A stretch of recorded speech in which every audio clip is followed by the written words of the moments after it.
Bon, je vais changer un peu la véranda et un peu comment c'est parce que c'est quand même assez grand. D'ailleurs, j'ai hâte de vous faire le room tour, mais vous voyez, ça va encore bouger beaucoup. Et en gros, là, ce coin-là, c'est là où j'avais mis mon petit salon assez joli et je voulais faire mon atelier parce que la vue est quand même bien plus sympa pour peindre, puisque j'ai vu sur la rivière ici. Donc c'est vraiment chouette, vraiment joli, sauf que j'ai aucune prise électrique ici et que j'ai souvent mon ordinateur pour streamer ou pour avoir des modèles, donc je sais pas trop, c'est un peu dommage. Je suis en train de me dire que ce coin-là est quand même pas mal pour faire de la peinture parce qu'il y a le soleil le matin et j'aime bien le matin avoir le soleil alors que de l'autre côté il y a le soleil que le soir. Mais par contre il me faudrait de la place aussi pour mes semis parce que les semis c'est bien qu'ils prennent le soleil le matin. Bon après je sais qu'il va y avoir du soleil plus longuement dans la journée parce que les journées rallongent et tout ça. Mais du coup j'ai du mal à concilier le fait que mon atelier soit ici plus les semis. Enfin voilà, j'arrive pas du tout à gérer. Il me faudrait un coin semis, un coin atelier et j'aimais bien le fait là-bas qui est le coin... avant c'était un salon, un petit salon cool et c'est quand même sympa parce que le soir vous avez le soleil qui vient ici donc on peut chiller, enfin les soirs où il fait un peu froid. On n'a pas le vent mais on a le soleil et c'est vachement agréable. Du coup je ne sais pas quoi faire, je pense que je vais encore rechanger. Ça prend du temps d'aménager une maison, c'est vraiment super long. Donc voilà, donc là c'est le gros bazar. Je ne sais pas du tout quoi faire, c'est n'importe quoi, mais je vais y arriver, je vais réfléchir, je vais finir par trouver quelque chose qui me correspond. Quitte à changer, faire des aménagements par saison, je me dis aussi en fonction du soleil et de la luminosité.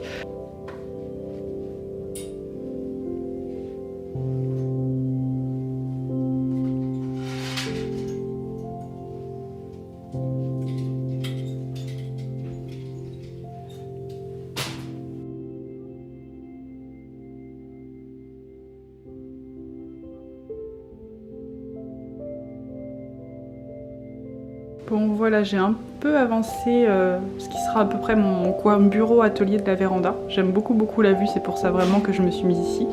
Après j'ai pas de prise à cet endroit là, mais bon je vais me débrouiller.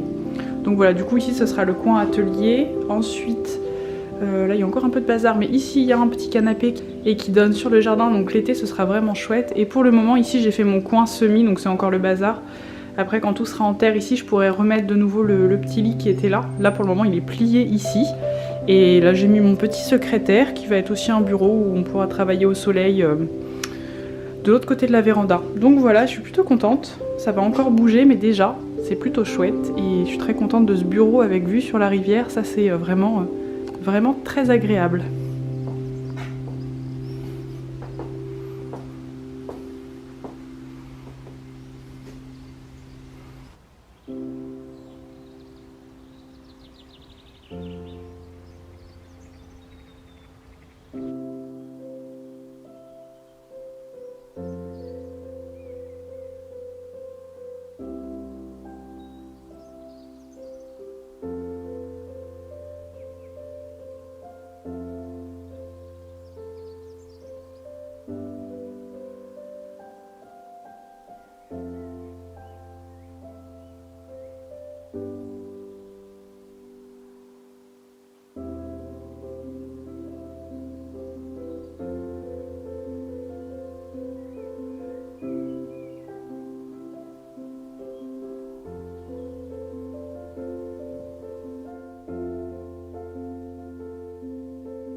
C'est tellement chouette.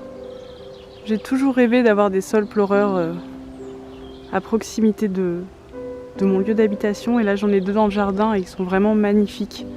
Vraiment superbes, ça me procure énormément de sérénité. Et en plus, comme là ils ont ils ont refait leurs petites feuilles, ils commencent à s'habiller et c'est vraiment magnifique. Et à cet endroit-là, vous avez les 2 arbres il y a les 2 arbres qui se rejoignent. Ici tout pile, il y a le marronnier et le saule pleureur qui se font un câlin. On voit pas très bien parce qu'il fait tout gris. Je pense qu'il va pas tarder à pleuvoir. Le ciel est en train de noircir. Et je pense que la pluie va pas tarder à arriver. La météo est très particulière en ce moment. Il a fait très beau, ensuite il a fait très froid. Là on est sur des températures de printemps, mais il va refaire froid bientôt. C'est très particulier. En tout cas, la nature est magnifique. Et le marronnier commence à faire de beaux bourgeons. Et tous les jours, les bourgeons sont un peu plus gros et c'est vraiment super joli de le voir ressortir de son cocon, de son hibernation.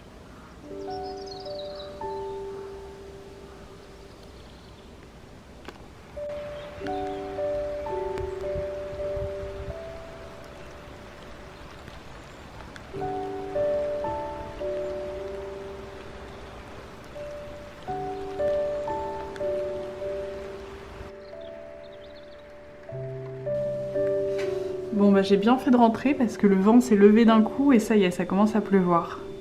Et je vais pouvoir admirer ça de la véranda et ça, c'est quand même plutôt chouette.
Hop. Bon, une bonne semaine s'est passée là depuis le début de cette vidéo. On a eu une semaine un petit peu compliquée niveau météo. Enfin pour moi c'était pas évident, ce retour du froid et de la pluie, beaucoup de pluie, mais bon c'est plus le froid qui m'a posé problème.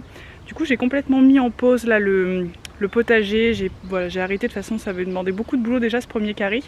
Donc je pense que je vais reprendre à partir de cette semaine là. Bon, pour vous ce sera sûrement dans les prochaines vidéos où vous verrez ça.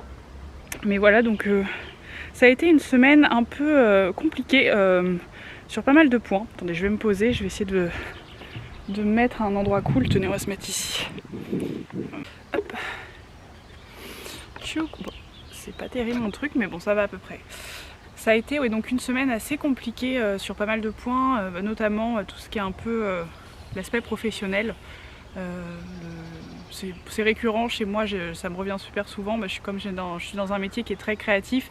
Je me pose beaucoup de questions sur ce que je fais et puis surtout sur le sens qu'a mon métier, tout ce que je fais au quotidien. Ça, je vous en parle hyper souvent. Et du coup, je réfléchissais à ça et je me dis que bon, j'ai quand même réussi à créer un métier qui me correspond complètement. Et je me suis dit que ce serait intéressant de vous parler un peu de ça parce que il y a beaucoup de gens, notamment des gens qui me regardent, j'ai l'impression, qui se questionnent sur le sens de leur métier et qui aimeraient des fois se reconvertir, quitter leur CDI pour avoir une vie qui ressemble un peu plus à la mienne et qui me disent mais je peux pas, je suis coincée dans mon métier, je peux pas faire ce genre de choses. j'y arriverai jamais. Et puis des gens qui ne savent pas aussi vers quoi se reconvertir aussi parfois. Et c'est vrai que je vais vous parler simplement de ma propre expérience, de comment moi j'ai réussi à en arriver là aujourd'hui, à plus ou moins vivre de mes divers métiers, puisque du coup je n'ai pas qu'un seul métier, mais j'ai plusieurs palettes, plusieurs métiers, plusieurs statuts d'indépendants d'ailleurs. Et j'ai vraiment l'impression d'avoir réussi en tout cas à créer un métier qui me... J'ai créé mon propre métier, un métier qui me correspond complètement, qui va être donc de vous faire des vidéos sur YouTube. Il y a aussi tout le côté artistique et créatif avec la photo, l'aquarelle, la broderie. Il y a tout ce côté un petit peu vite fait coaching que je peux retranscrire à travers mes vidéos, et surtout le fait de montrer mon quotidien et d'essayer de vous inspirer à travers ce que je fais. Il y a tout ce côté écologique, tout ce côté éthique, voilà, il y a tout ça, enfin tout est tout relié. Et ça s'est pas fait du jour au lendemain, bien évidemment, ça a été toute une suite de parcours, une suite de choses qui se sont mises les unes à la suite des autres. Tout a commencé bien évidemment avec ma première passion qui est la photographie, tout ce qui est relié à l'art, parce que j'ai fait des études en art à la Sorbonne. Donc j'ai fait un cursus très artistique et j'étais vouée plutôt à un avenir artistique. Enfin, moi je me voyais artiste photographe, c'était vraiment mon rêve, surtout qu'à la fac j'avais pas du tout encore cette conscience écologique, j'étais très loin de ça, bien que j'étais déjà très attachée à la nature. Enfin, la nature a toujours été mon médium pour créer. Enfin bref, et donc voilà, j'étais loin de tout ça, et c'est après mes études, après tout ça, que je me suis orientée vers ça. Mais du coup, quand je suis sortie de la fac, j'ai créé mon statut d'indépendante. Je l'avais créé quelques années avant de quitter la fac, un statut d'auteur, donc pour tout ce qui est vente de photos, voilà, c'est un vrai statut qui correspond à tout ce qui est droit d'auteur, tirage artistique, ce genre de choses. Donc moi, j'espérais vivre de mes ventes de photos, d'expositions, voilà, de tout ça. Bien évidemment, ça n'a pas été le cas. Et je me suis très vite rendu compte qu'il fallait que je trouve autre chose pour subvenir à mes besoins. Et puis je me suis aussi très vite rendu compte que je m'ennuyais avec une seule activité. Et en fait, j'ai eu cette prise de conscience écologique quelques années plus tard, et j'ai tout de suite eu envie en fait de partager tout ça sur YouTube. Et à mes tout débuts sur YouTube, ça n'avait pas du tout la même consistance que ça a aujourd'hui, ni la même impact. J'avais pas du tout les idées que j'ai aujourd'hui, les mêmes projets. Enfin voilà, les choses évoluent constamment et ça continuera d'évoluer. Et c'est pour ça que c'est chouette d'être à son compte, parce que tu peux créer ton projet et le faire évoluer au fil de ta propre évolution. Et donc j'ai fait mes vidéos YouTube, et moi je les faisais vraiment comme ça, même pas pour vraiment gagner ma vie au début. Je m'étais dit bon, voilà, je me lance sur YouTube, ça me fait un truc en plus, une activité. J'avais besoin de faire d'autres choses, voilà, j'ai besoin de faire plusieurs choses. Je m'ennuie très vite dans une seule activité. Et donc YouTube est arrivé, ça s'est un petit peu accéléré, j'ai commencé à gagner un peu d'argent avec YouTube. Et voilà, et après les choses sont devenues plus sérieuses. Je me suis dit qu'en fait il y avait vraiment un pouvoir là-dedans, quelque chose d'intéressant, et que je pouvais vraiment venir en aide à des personnes et inspirer les gens à travers mon mode de vie. Et en fait, bon, c'est grâce à tous les commentaires que vous me laissez et que vous me laissez sous les vidéos. Et donc, bon, bah voilà, ça a fait un déclic, et je me suis dit, bon, en fait, il y a vraiment quelque chose à faire avec tout ça. Et donc, ça a pris un tournant un peu plus sérieux. J'ai vraiment trouvé mon style avec l'esthétique des vidéos que je vous propose, qui pour moi est vraiment très importante, qui du coup relie le côté très créatif que j'adore, très artistique, à YouTube, qui est en plus quelque chose de l'ordre du développement personnel, du coaching en quelque sorte, même si j'aime pas totalement ce terme. Bon voilà, et petit à petit en fait j'ai commencé à gagner un petit peu de revenus, notamment avec les pubs maintenant que j'ai laissées sur ma chaîne. J'ai ouvert mon Tipeee où vous pouvez me soutenir financièrement, donc voilà, j'ai commencé à gagner un peu de revenus comme ça. Après il y a eu des partenariats qui se sont faits, plein d'autres propositions, l'écriture de mon agenda aux éditions Rustica, voilà, plein de petites choses qui fait que bon bah voilà, aujourd'hui c'est vraiment mon métier, mes métiers, je considère ça comme mes métiers, puisque du coup j'ai des revenus un petit peu partout.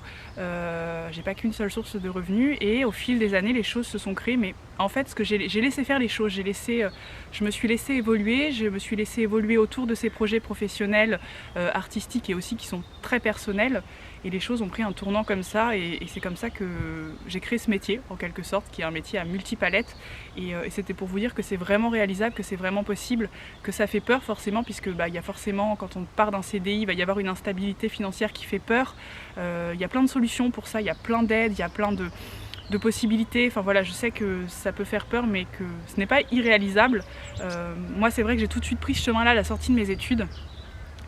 Et c'est pas rigolo tous les jours parce que même si je fais quelque chose que j'aime, enfin toutes ces choses que j'aime, que je m'épanouis, que je suis vraiment hyper reconnaissante de faire tout ça, il y a quand même des jours où c'est compliqué, que je me prends un peu des claques, où la société me rappelle que je suis pas totalement dans les clous.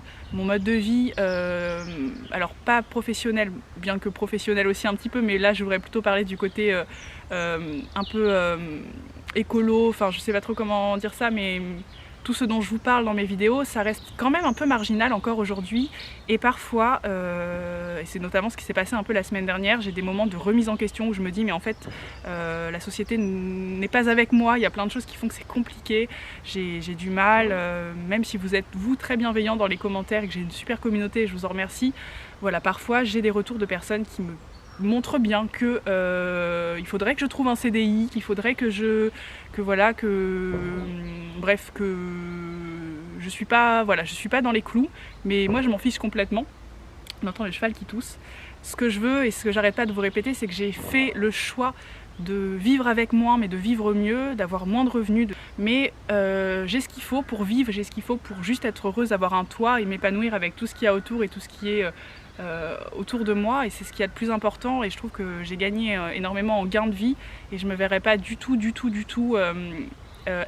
être autre que indépendante, bien que parfois ce soit pas toujours évident non plus, et que même en étant indépendant et à son compte, on n'est pas à l'abri d'un burn-out, de stress, d'angoisse, bien au contraire, même si ça reste hyper confortable d'être à son compte et de pouvoir gérer ses horaires comme on veut. Voilà, c'est vraiment compliqué, il y aura des hauts et des bas toujours, et c'est pas évident, mais c'est faisable, j'en suis la preuve vivante. Et voilà, donc n'hésitez pas si ça vous dit qu'on parle de ça plus en détail, par exemple sur Twitch, puisque je fais beaucoup de live sur Twitch et qu'on discute de plein de super sujets avec les personnes, si ça vous intéresse. Enfin bref, voilà, c'était pour vous dire que c'est pas évident et que là j'ai passé une semaine très compliquée, je commence un peu à sortir de l'eau, bon le beau temps revient aussi donc ça aide un peu, mais que avec cette semaine compliquée, je me dis qu'en fait j'ai fait le meilleur des choix, que je suis vraiment heureuse, que je me verrais pas avoir une autre vie, que cette vie me correspond totalement, en fait elle est totalement en lien avec moi, avec mes racines, enfin voilà, tout est cohérent, et ça c'est le plus beau des choix, et que même si c'est pas évident tous les jours, que ce soit financièrement, socialement, professionnellement, ça reste trop cool, et que je préfère vivre avec moins, mais être heureuse de toutes ces choses que je mets en place. Par exemple, c'est tout bête, mais passer du temps au potager, c'est pas rémunéré ce genre de choses, mais c'est tellement important pour moi que ça m'apporte tellement plus qu'un salaire ou de l'argent, que voilà, je pense que vous comprenez ce que je veux dire. Et j'ai besoin de ce temps, j'ai besoin de cette lenteur de vivre, sinon je me noie complètement et j'arrive pas du tout à sortir la tête de l'eau. Je suis une personne qui a besoin de beaucoup de lenteur, et j'ai une toute petite énergie liée à certaines choses, et notamment à tout ce qui est administratif et ce genre de choses. Donc j'ai besoin moi ce sont mes aérations, ça me permet de me sortir la tête de tout ça et de respirer et de me reconnecter, c'est un peu bateau, mais de me reconnecter au vivant, à la vie, et à ce qui est pour moi le plus important, qui est le jardin, mettre les mains dans la terre, bricoler, faire des choses, et voilà, et c'est pas incompatible avec même un métier, un CDI je pense.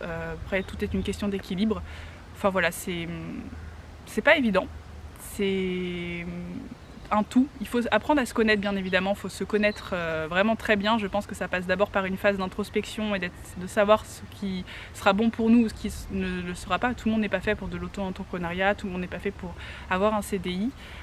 Bref, c'est un sujet qui est très compliqué, très vaste à développer, mais voilà, sachez qu'en tout cas, voilà, là, la semaine dernière, j'ai passé une semaine vraiment compliquée, à me poser beaucoup de questions et à me dire qu'en fait, ce que je faisais, j'arrivais même pas à me dégager un salaire d'un SMIC par mois, et en fait, c'est pas important pour moi. Après, je reviens, enfin, j'ai ces espèces d'angoisse, et je réfléchis et je me dis, mais en fait, c'est pas ce que je veux, c'est pas grave, en fait, rien n'est grave.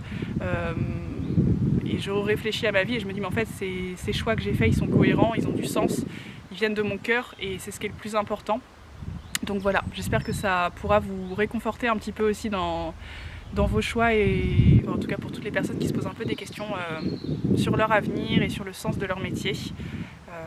Voilà, le plus important c'est d'être en vie et d'être en bonne santé, et d'être heureux, épanoui, et je pense que de faire des choses qui ont du sens pour nous, je pense que c'est vraiment la plus importante, d'agir avec son cœur en tout cas. Et voilà, c'est tout bête, mais je trouve que c'est tellement important et ça a tellement de sens. Bon, sur ce, je pense commencer ce deuxième carré potager avec un peu de flemme parce que quand je vois le boulot que c'était, c'est compliqué. D'ailleurs, je suis assise, je sais pas si vous voyez pas, mais hop. En fait, je suis assise sur ce carré qui a plutôt bien résisté. D'ailleurs, il a pris la pluie, mais finalement, je suis plutôt contente. Je l'avais traité à l'huile de lin, donc j'ai hâte. J'espère qu'ils vont résister dans le temps parce que je les ai fait avec amour. Donc voilà, j'espère qu'ils vont survivre à la pluie. Normalement, il n'y a pas de raison, mais je manque encore de matériel. Il me faudrait d'ailleurs une visseuse du coup, et puis une ponceuse électrique, ce serait trop cool, une scie électrique aussi. Enfin bref, je fais tout à la main, donc ça prend du temps. D'où mon découragement un peu, mais ça va aller et je veux surtout rester créative autour de ce jardin et autour de plein d'autres choses. Ne surtout pas perdre mon envie de créer et cette énergie que j'ai à tout ça. C'est hyper important, donc c'est précieux, donc voilà. Mais avec le beau temps, ça devrait aller, je pense.